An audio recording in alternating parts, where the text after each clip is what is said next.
자, 시작. 네, 참여자인가 구경꾼인가.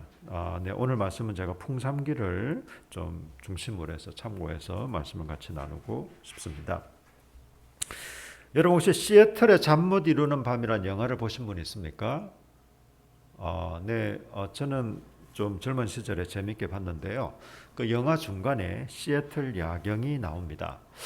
시애틀 야경은 지금도 아직 하지 마시고 시애틀 야경은 지금도 여전히 유명한 이제 그 야경으로 알려져 있지만 제가 그냥 영화를 봤을 때 특별히 영화관에서 본 것도 아니고 TV에서 봤을 때는 야경이 멋지다고는 하지만 별다른 감흥은 없었습니다.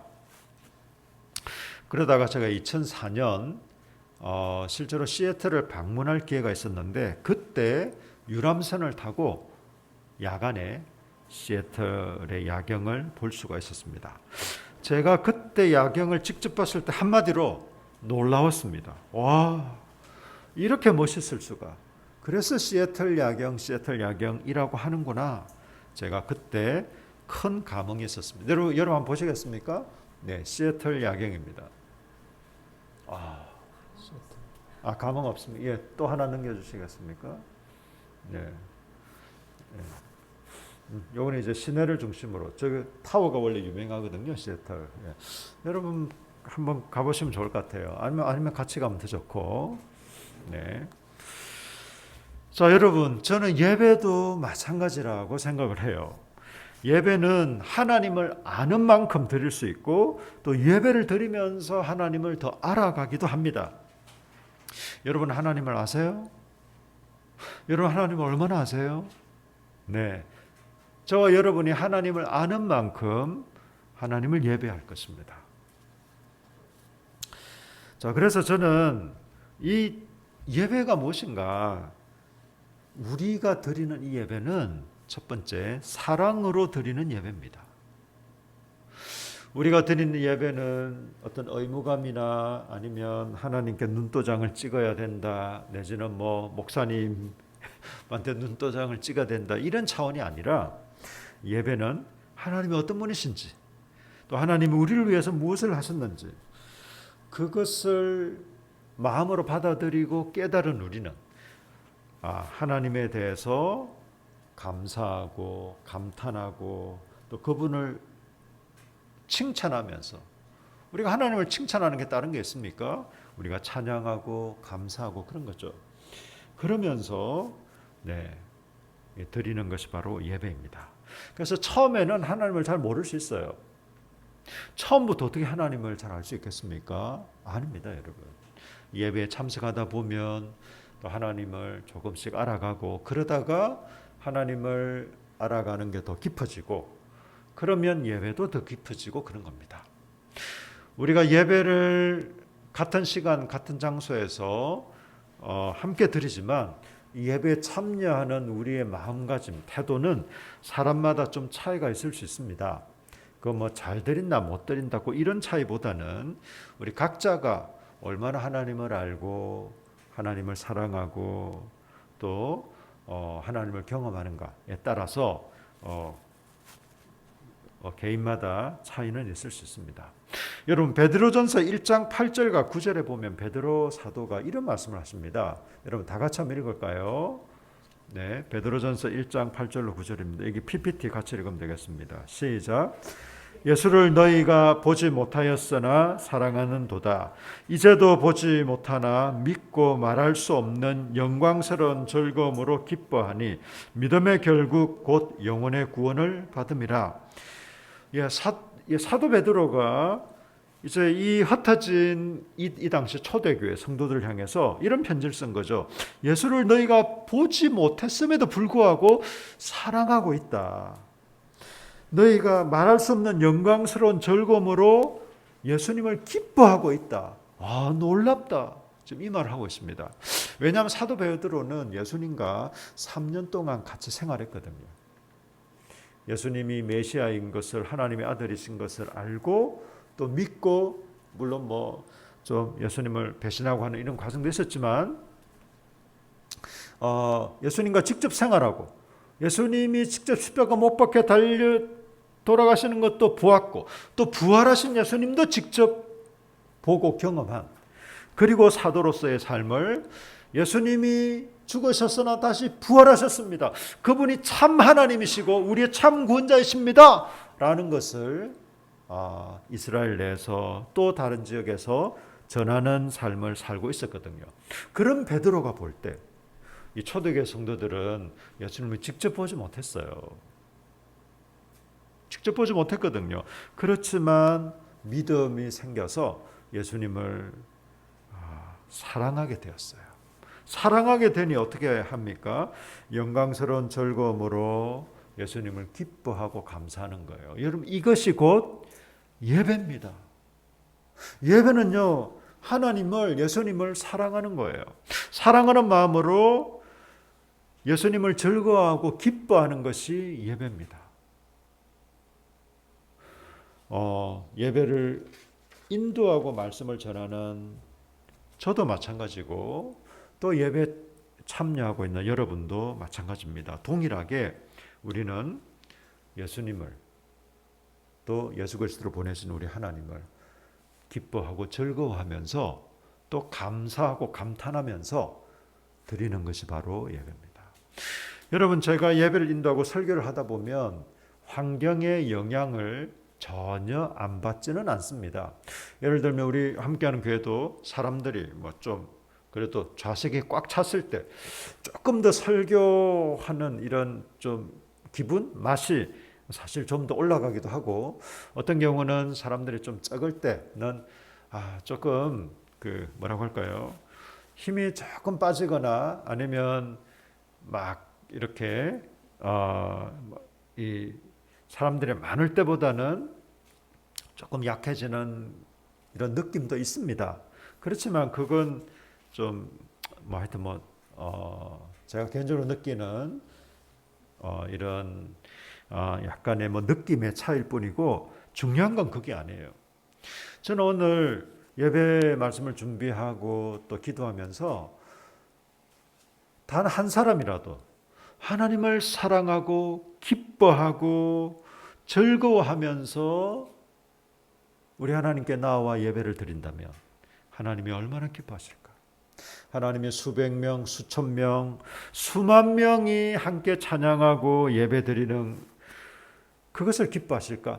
물론 그런 마음으로 하나님을 사랑하고 즐거워하고 기뻐하는 마음으로 많은 사람들이 모여 하나님께 예배한다면 당연히 그것도 기뻐하시겠죠. 그렇지만 소수의 사람일지라도 몇 사람이든 수십 명이든 수백 명이든 하나님을 사랑하고 기뻐하고 즐거워하는 마음으로 우리가 예배를 드린다면 여러분, 하나님은 말할 수 없는 즐거움으로 기뻐하실 줄로 믿습니다. 여러분, 우리의 자녀들을 보세요. 부모에게 기쁨은 그냥 그 자녀 자체인 것입니다. 학교에서 성적을 잘 받아와서, 물론 성적을 잘 받아오면 흐뭇하고 좋긴 하지만 성적이 좋기 때문에 그 자녀를 사랑하는 게 아니잖아요. 자녀이기 때문에 사랑하듯이 마찬가지입니다. 하나님은 우리가 하나님의 자녀로서 하나님을 사랑하고 그분을 기뻐하고 즐거워하는 우리의 예배의 마음, 태도를 보시고 기뻐하십니다. 자, 그럼 예배의 본질은 뭘까요?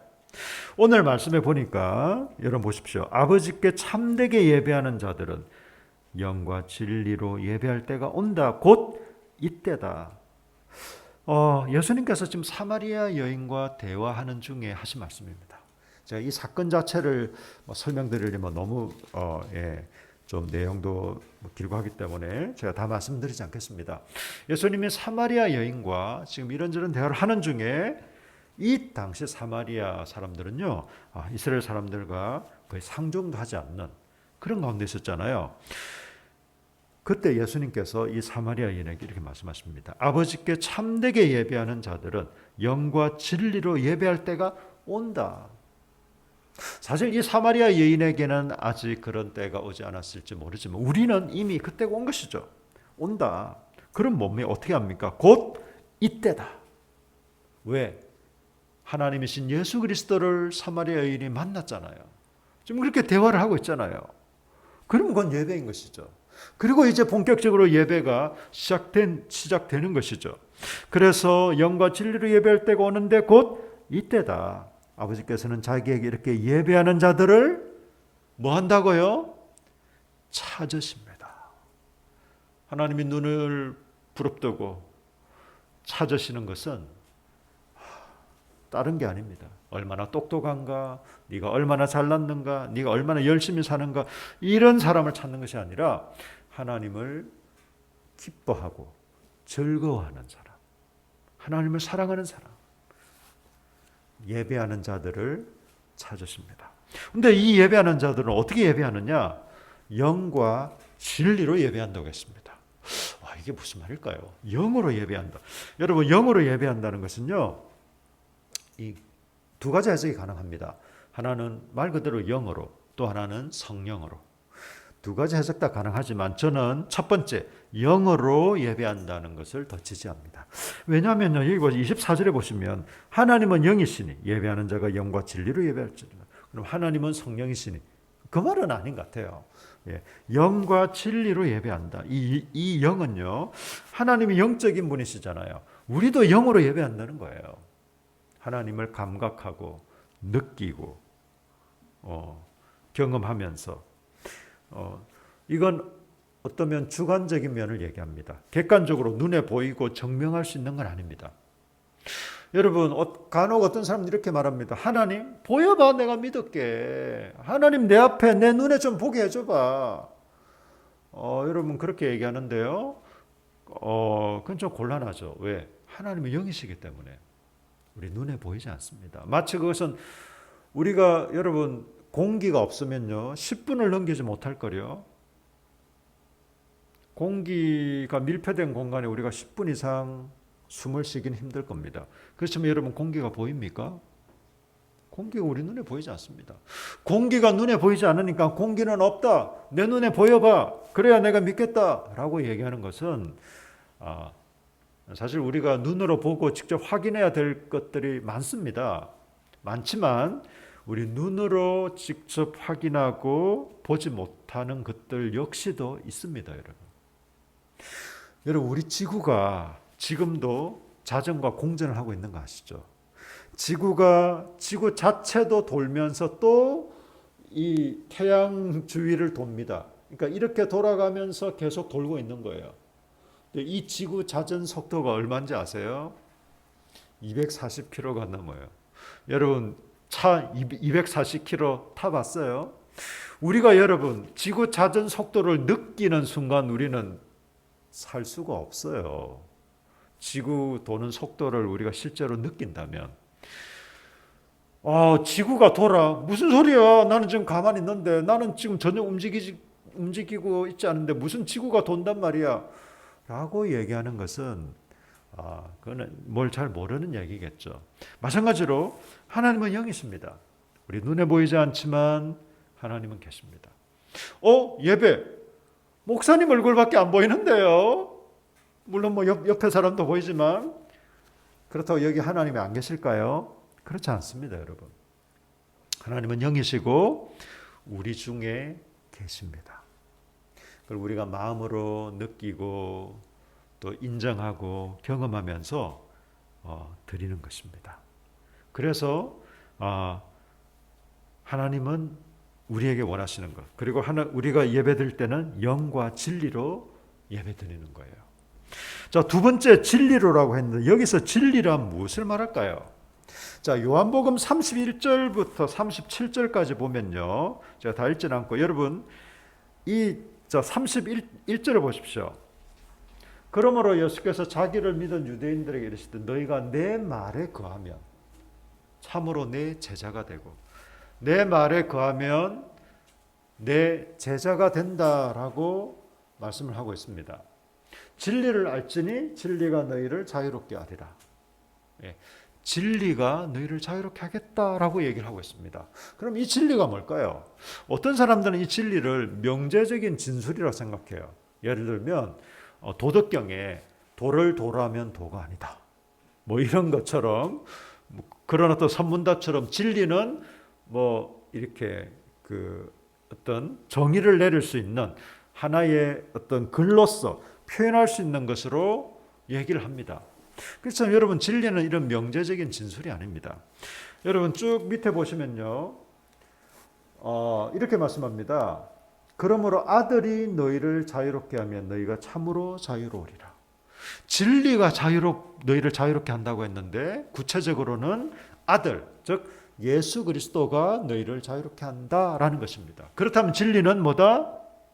진리는 예수 그리스도인 것이죠. 그런데 여러분 여기 31절에 보니까 너희가 내 말에 거하면, 예수님의 말씀에 거하면 예수님의 제자가 되고, 또 요한복음 1장 1절을 보십시오. 여기 37절을 보십시오. 그러나 내 말이 너희 안에 있을 곳이 없으므로 나를 죽이려 한다. 예수님과 예수님의 말씀을 똑같은 의미로 막 얘기하고 있습니다. 여러분 요한복음 1장 1절을 보십시오. 자, 요한복음 1장 1절 같이 읽겠습니다. 요한복음 1장 1절 있죠? 같이 읽겠습니다. 시작. 태초에 말씀이 계시니라. 이 말씀이 하나님과 함께 계셨으니 이 말씀은 곧 하나님이시니라. 태초에 말씀이 계셨대요. 근데 이 말씀이 하나님과 함께 계셨대요. 이 말씀은 곧 하나님이시랍니다. 지금 예수님에 대해서 막 얘기하고 있거든요. 이 말씀이 곧 예수님이라는 거예요. 그럼 예수님과 말씀은 다르지 않다라는 걸 아셨습니다. 물론 예수님이 직접 하신 말씀, 또 성경에 기록된 모든 하나님의 말씀이 말씀인 것이죠. 그래서 여러분 이 진리라는 것은요, 예수님이라고도 할 수 있고, 또 예수님이 직접 입으로 하신 것과 성경에 기록된 모든 말씀이라고도 할 수 있습니다. 그래서 우리가 진리로 예배를 드린다. 이 말은 하나님의 말씀에 근거해서 하나님의 말씀을 따라 예배 드리는 것을 의미합니다. 그 속에 예수님도 계시는 것입니다. 그리고 우리가 영과 진리로 예배를 드립니다. 하나님의 말씀으로, 하나님의 말씀을 주 내용으로, 또 하나님의 말씀을 따라, 또 하나님의 말씀의 방식을 따라 예배를 드립니다. 그러면서 우리는 영으로 하나님을 감각하고 느끼고 감사하면서 예배를 드립니다. 여러분 이 영과 진리는 균형이 중요합니다. 객관적인 진리와 역사적인 사실에 기초하지만, 그렇지만 성령께서 우리와 함께 하시기 때문에 우리는 체험하고 경험하는 이런 영적인 부분이 균형을 이루어야 됩니다. 여러분 간혹 그런 경우가 있어요. 좀 극단적인 경우들입니다. 이 지식파, 진리만 이야기하고 중요하게 생각합니다. 말씀이 중요해. 말씀이 중요하지. 다른 감정적인 신비로운 이런 거는 중요한 게 아니야. 왜냐하면 감정은 너무 주관적이고 잘못될 수도 있기 때문에 그런 거에 너무 신경 쓰면 안 돼. 진리만 이야기하고 진리만 중요하게 생각해야 돼. 이게 지식파. 여러분 너무 무미건조하고 메말라요. 하나님께 예배 드린다고 하면서 감동도 없고 감격도 없고 하나님을 기뻐하는 것도 없고 마치 그냥 의무감으로만. 그리고 또 한편으로 영파가 있습니다. 영적인 것을 막 너무 중요하게 생각하는 이 사람들은요, 내용은 중요하지 않아요. 하나님 말씀이고 뭐고 그냥 나의 뜨거운 감정, 어떤 열정, 신비로운 느낌, 체험 이런 것만 중요한 거예요. 그래서 내가 오늘 얼마나 많이 느꼈는가, 오늘 내가 얼마나 마음에 감동이 되었는가. 내 마음에 별로 감동이 안 되었으면 오늘은 예배를 안 드린 것 같아. 하나님이 안 계신 것 같아. 내 마음에 좀 감동이 되고 마음이 뜨겁고 뭔가 좀 신비한 경험을 하면 그래 뭔가 내가 예배 드린 것 같고 하나님도 계신 것 같아. 여러분 그렇습니까? 안 그렇습니다, 여러분. 우리가 느끼지 못하지만 지금도 지구가 자전과 공전을 하고 있듯이 우리가 예배를 드릴 때 때로는 우리가 마음도 충만하고 하나님을 또 잘 느끼고 또 경험하고 이렇게 해서 예배를 드리면 좋지만 때로는 뭐 그냥 아무런 별다른 감정적인 느낌이 안 들 때도 있어요. 그냥 뭐 이렇게 뭐 예배 참석해서 하나님께 예배 드리고 말씀 듣고 또 기도하고 찬양하고 뭐 그렇게 했는데 찬양할 때도 뭐 크게 별다르게 마음에 와닿는 것도 없고 기도하는데 뭐 하나님이 내 귀를 들으시긴 하나 뭐 이런 좀 생각도 들고 설교를 듣는데도 크게 내 마음이 좀 뜨거워지지도 않고 그럴 때도 있습니다, 여러분. 그렇다고 우리가 예배를 안 드린 건가요? 아닙니다, 여러분. 감정은 동반하는 거지 감정이 우리의 근거가 될 수는 없습니다. 그래서 여러분 이 영과 진리의 균형이 중요한 것입니다. 저는 결론적으로 좀 이렇게 말씀드리고 싶습니다. 여러분 우리가 예배를 드릴 때 영과 진리로 예배를 드리십시다. 하나님의 말씀에 기초하고 하나님의 말씀을 가지고 하나님의 말씀을 따라 우리가 하나님을 사랑하는 마음으로 하나님을 기뻐하고 즐거워하며 예배를 드리는 것입니다. 여러분 만약에 우리가 예배라고 이름하면서도 여기서 웃음 치료 강사나 아니면 개그맨이나 아니면 뭐 말을 굉장히 막 재밌게 하는 사람을 초청해 가지고 만약에 1시간, 2시간 그 시간을 가졌다. 그럼 굉장히 뭐 재밌고 그냥 하하호호하고 나름대로 감동도 받고 그럴 수도 있을 거예요. 그렇지만 그게 예배일까요? 그게 예배는 아닙니다. 저는 그런 시간이 나쁘다는 게 아니에요. 우리 교회에서 그런 세미나 할 수 있어요. 지난번에 우리가 가정 세미나 했잖아요. 굉장히 재밌기도 하고 감동도 되고 또 유익한 내용이었고 여러분 얼마든지 우리가 뭐 교회 주최로도 혹은 어떤 식으로든 뭐 그런 강연이나 강의 혹은 뭐 심지어 레크레이션 시간도 가질 수 있습니다. 서로 좀 게임도 하고 서로 좀 이렇게 접촉을 통해서 좀 즐거운 시간도 보내고 가능합니다. 그렇지만 그것을 예배라고 하지는 않습니다. 그런 시간도 유익하고 가능하겠지만 예배는 하나님 말씀을 중심으로 하나님 말씀을 따라 하나님을 사랑하고 기뻐하고 즐거워하며 하는 것이 바로 예배입니다. 저는 결론적으로 여러분께 좀 세 가지를 말씀드리고 싶습니다. 자, 히브리서 13장 15절 우리 다 같이 읽겠습니다. 시작. 그러므로 우리는 예수로 말미암아 항상 찬송의 제사를 하나님께 드리자. 이는 그 이름을 정언하는 입술의 열매니라. 아멘. 여러분 히브리서 저자는 이렇게 말하고 있습니다. 우리는 예수로 말미암아 예수님 때문에 예수님을 통해서 항상 찬송의 제사를 하나님께 드립시다라고 얘기합니다. 하나님께 찬송의 제사, 뭐 제사가 따로 있고 예배가 따로 있고 찬송이 따로 있고 이게 아니라 우리가 하나님을 늘 기뻐하고 즐거워하고 노래하는 여러분 이게 찬송이지 않습니까?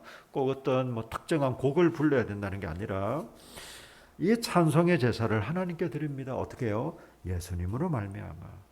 여러분 개인으로 하나님을 예배한다는 겁니다. 여러분 개인으로 하나님을 예배하고 계십니까? 개인으로 하나님을 예배한다는 건 뭘까요? 그것은 여러분, 여러분의 말씀 묵상과 기도와 찬양을 말하는 것입니다. 여러분 성경을 읽거나 묵상하시길 바랍니다. 여러분 개인적으로 하나님을 찬양하고 꼭 우리가 교회적으로 예배 공예배 시간이 아니어도 여러분 하나님을 노래하십시오. 찬양하십시오. 말씀을 묵상하십시오. 그러면서 기도하십시오. 여러분 이게 바로 개인 예배입니다. 꼭 형식에 갖춰서 꼭 우리 그 주일 예배 순서처럼 이렇게 안 해도 됩니다, 여러분. 그냥 하나님, 저 하나님 말씀 읽고 묵상하기 원하는데 하나님 제게 하나님이 어떤 분인지 말씀해 주세요. 가르쳐 주세요. 그리고 그 말씀을 묵상하고 그리고 여러분이 회개할 일 있으면 회개하고 또 감사할 일 있으면 감사하고 또 하나님이 이렇게 도와주세요라고 기도할 일 있으면 또 기도하고 그러면서 여러분 하나님을 높이고 찬양하는 것이 바로 여러분의 개인 예배입니다. 이건 특별한 형식에 구애받지 않습니다. 어떤 장소, 꼭 방에서만 예배 드려야 된다든지 그런 것도 아닙니다. 그래서 뭐 어쨌든 여러분이 이런 자신만의 공간 또 일상에서 꼭 실천하시길 바랍니다. 여러분 가능하면 제가 지금 신앙의 기초 시리즈 첫 번째, 두 번째가 말씀과 기도였잖아요. 이런 말씀을 통해서 기도를 통해서 하나님을 누리고 즐길 수 있습니다. 하나님의 은혜를 받아 누릴 수 있습니다. 그러려면요 구체적으로 여러분이 시간과 장소를 정하는 게 좋다고 제가 말씀드렸죠. 이게 꼭 율법적인 것은 아니지만 구체적으로 시간과 장소를 정하고 하나님을 만나고 하나님을 찾아보십시오. 하나님이 여러분을 만나 주실 것입니다. 예. 그 은혜를 베풀어 주실 것입니다. 자, 그리고 두 번째는요. 자, 골로새서 3장 16절 우리 같이 읽겠습니다. 시작. 그리스도의 말씀이 너희 속에 풍성히 거하여 모든 지혜로 피차 가르치며 권면하고 시와 찬송과 신령한 노래를 부르며 감사하는 마음으로 하나님을 찬양하고 아멘. 여러분 사도 바울께서 이 골로새 지역에 있는 교회들을 향해서 이렇게 말씀하십니다. 그리스도의 말씀이 너희 속에 풍성히 거한다. 이게 예배를 말하는 거예요. 하나님의 말씀이 풍성히 거합니다. 그래서 가르치고 권면합니다. 말씀으로 가르치기도 하고 권하기도 하고 그리고 여러분 시와 찬송과 신령한 노래를 부릅니다. 찬양을 한다는 것이죠. 또 감사하는 마음으로 하나님을 찬양한다. 감사가 있습니다. 여러분 그래서 예배의 가장 중요한 요소는 세 개. 말씀과 찬송과 감사입니다. 그 형식은요 교단마다 교회마다 조금씩 차이가 있습니다. 저희 같은 우리 교회는 이렇게 참회 시간도 갖고 있지만 또 어떤 교회는 참회 시간이 없을 수도 있습니다. 또 다른 교회는 십계명을 교독하는 교회가 있는데 저희 교회는 십계명을 교독하지는 않습니다. 그렇다고 우리 교회가 십계명을 무시해서 그런 것도 아니고 또 이 참회 시간을 갖지 않는 교회는 그러면 참회를 하기를 싫어하는 뭐 그런 것도 아닙니다. 교단마다 교회마다 순서에 약간의 차이는 있지만 가장 중요한 핵심 하나님의 말씀과 찬양과 감사 이것은 반드시 어떤 교단이든 교회든 하나님을 예배하는 사람들이라면 반드시 들어가야 될 것이 바로 이것입니다. 여러분 우리는 우리 함께하는 교회는 현재 공예배가 주일 오전 11시입니다. 오후는 우리가 예배라기보다는 모임으로 유익한 모임으로 하고 물론 이제 1:1 양육은 뭐 요일에 따라서 사람마다 좀 차이가 있습니다. 그리고 내년부터는 우리가 가정교회로 이제 주중에도 모여서 함께 식사하고 교제하고 또 같이 즐거운 시간을 보내려고 합니다. 어쨌든 우리가 공예배는 주일 오전 11시입니다. 여러분 공예배를 귀하게 여기셔야 됩니다. 물론 이런저런 스케줄, 다른 이유 때문에 예배에 참석을 못하는 경우도 있을 수는 있습니다. 그렇지만 이 하나님 앞에 함께 공동체로 드리는 이 예배를 귀하게 여기셔야 돼요.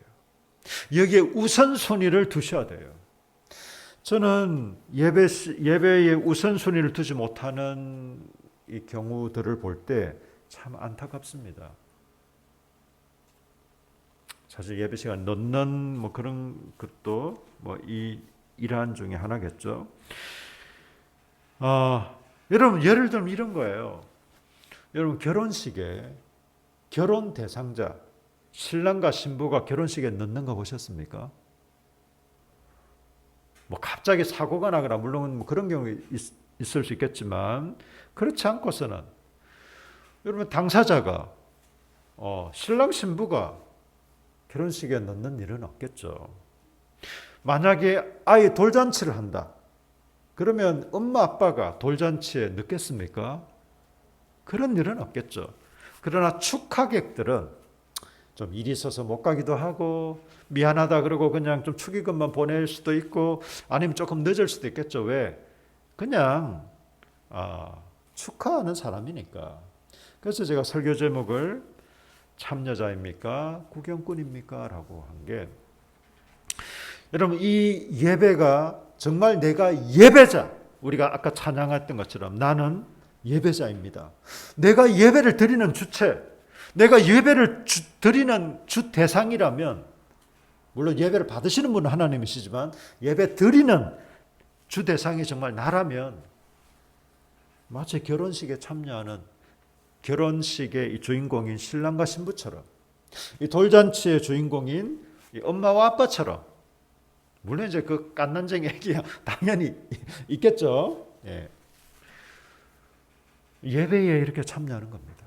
그러니까 여러분 그냥 단지 그냥 축하게 뭐 구경꾼 이런 사람이면 뭐 일이 있어도 조금만 내가 몸이 조금만 뭐 해도 그냥 뭐 안 갈 수도 있고 못 갈 수도 있고 늦을 수도 있고. 우리가 예배 드리는 태도 중요하죠. 저는 그래서 여러분이 우리 공동체 예배, 우리 함께하는 교회 공동체 예배를 소중하게 여기는 만큼 여러분이 하나님을 소중하게 여기는 것입니다. 자, 세 번째는요. 자, 로마서 12장 1절 우리 같이 읽겠습니다. 시작. 그러므로 형제들아 내가 하나님의 모든 자비하심으로 너희를 권하노니 너희 몸을 하나님이 기뻐하시는 거룩한 산 제물로 드리라. 이는 너희가 드릴 영적 예배니라. 아멘. 여러분 사도 바울께서 로마에 있는 성도들에게 이렇게 말합니다. 너희가 드릴 영적 예배. 이 영적 예배는요, 사실 번역이 썩 정확한 건 아닙니다. 좋은 번역은 합당한 예배. 예, 제가 로마서를 강의하면서 말씀드렸죠. 너희가 드릴 합당한 예배. 이 합당한 예배가 뭐냐? 너희 몸을 하나님 기뻐하시는 거룩한 살아있는 제물로 드려라. 여러분 제물은요 살아있는 게 없어요. 살아있으면 제물이 아니죠. 구약의 성도들이 예배 드릴 때 뭐 소나 양이나 염소나 비둘기나 다 짐승을 죽여서 각을 뜨고 피를 다 뽑아내고 그렇게 하고 그 짐승을 제물로 하나님께 제사 예배를 드렸습니다. 그런데 이제는 신약시대에는 우리 몸을, 마음은 딴 데가 있고 몸만 드리라는 이게 아니에요. 예. 우리 몸에는 우리 영혼과 육체가 다 포함된 것입니다. 몸 따로 영혼 따로. 이것은 헬라 철학적인 사고예요. 그래서 이 헬라 사람들은요, 몸은 악하고 영혼은 순수하고 선하다 이렇게 봤어요. 그래서 몸을 학대하기도 하고, 아니면은 내가 몸으로 하는 거는 별로 중요한 게 아니야. 그래서 뭐 음란하고 쾌락을 즐기고 방탕하고 이런 거는 다 상관없어. 왜? 그거는 악한 몸이 하는 거니까. 내 영혼은 그렇지 않아. 막 이렇게 생각하는 사람들도 있어서, 그래서 이 헬라 철학에 의해서 양극단이 발생했잖아요. 쾌락주의로 가든지 아니면 금욕주의로 가든지. 무조건 내 육체의 본능을 따라 행하는 것은 나쁜 것이야. 그래서 막 모든 것을 어떤 금해야 되는 것으로. 여러분 그것은 결코 성경적인 것이 아닙니다. 성경은요 몸 따로 마음 따로가 아니에요. 그래서 여러분 마치 이런 것 같아요. 지금 막 연인이 있는데 남자가 이렇게 자기야 나 자기 사랑해. 그렇지만 내 몸은 지금 딴 여자하고 좀 같이 있어. 내가 비록 딴 여자와 지금 같이 있지만 나는 내 마음은 자기만 사랑하는 거 알지? 그런 웃기는 소리가 어디 있습니까? 말도 안 되겠죠. 그런 것처럼 몸 따로 마음 따로일 수가 없습니다. 하나님 우리 그렇게 지으셨어요. 너희 몸을 살아있는 제물로 하나님께 드리십시오. 이게 우리가 지금 예배드리는 이 시간에도 해당되지만 우리의 삶 전체가 하나님께 드리는 예배다라는 것입니다. 우리가 공적인 예배 시간에만 하나님을 사랑하고 하나님을 기뻐하고 즐거워하는 것이 아닙니다. 우리 일주일 내내 하루 24시간 이 시간 동안 하나님을 기뻐하고 즐거워하며 또 하나님께 우리 전부를 드리는 것입니다. 이게 삶의 예배입니다. 삶의 예배라는 게 뭐 거창하고 뭐 별스러운 게 아닙니다. 예배 드릴 때만 교회에서만 하나님을 높이고 하나님을 인정하는 것이 아니라 우리가 학교에서든 사회에서든 직장에서든 그냥 가정에서든 혹은 일상에서든 하나님을 인정하고 하나님을 높이는 게 이것이 바로 삶의 예배입니다. 여러분, 우리는 삶의 예배도 하나님께 드리고 우리가 공동체적인 예배도 드리고 그리고 개인 예배도 드리기를 원합니다. 여러분, 왜냐하면 우리는 예배자이기 때문에 그렇습니다. 우리 예배 드리는 사람입니다. 예배하는 사람입니다. 하나님을 사랑하고 하나님을 기뻐하고 즐거워하는 사람들입니다. 그 사람들을 바로 예수쟁이 혹은 기독교인이라고 하는 것입니다. 어떤 종교적인 규례 아니면 어떤 종교 행사에 참석해 있는 이게 아닙니다, 여러분. 제가 군목 시절에 종교 행사 참석해가지고 막 기불천, 기독교, 불교, 천주교에서 이렇게 쭉 숫자도 파악하고 막 이렇게 했거든요. 교회 오는 청년들 중에서는 초코파이 하나 때문에 혹은 잠깐 교회에서 쉬기 위해서 오는 청년들도 많았습니다. 한마디로 종교 행사에 참석하기 위해서. 그렇지만 여러분, 우리가 드리는 예배는 종교 행사가 아닙니다. 형식적인 시간 이런 게 아닙니다, 여러분. 우리가 지금 드리고 있는 예배도 그렇고 여러분이 삶의 자리에서 개인적으로 드리는 예배도 그렇고 또 우리의 어떤 일상에서 하나님을 인정하고 고백하는 그 모든 건 역시 하나님이 기쁘게 받으시는 예배인 줄로 믿습니다. 우리 좀 잠깐 기도했으면 좋겠습니다. 여러분, 우리가 예배자이길 원합니다. 우리가 예배자가 되길 원합니다. 우리가 예배자로 살기로 좀 결정하는. 그래서 여러분, 개인 예배, 또 우리 공동체 예배, 공예배, 그리고 또 삶의 예배, 예배자로 살 수 있도록 하나님 도와주십시오. 또 예배자로 살기로 결정합니다. 여러분, 그런 하나님께 도움을 구하고 여러분의 결단의 마음을 담아 우리 함께 기도하겠습니다. 우리 다 같이 기도하겠습니다.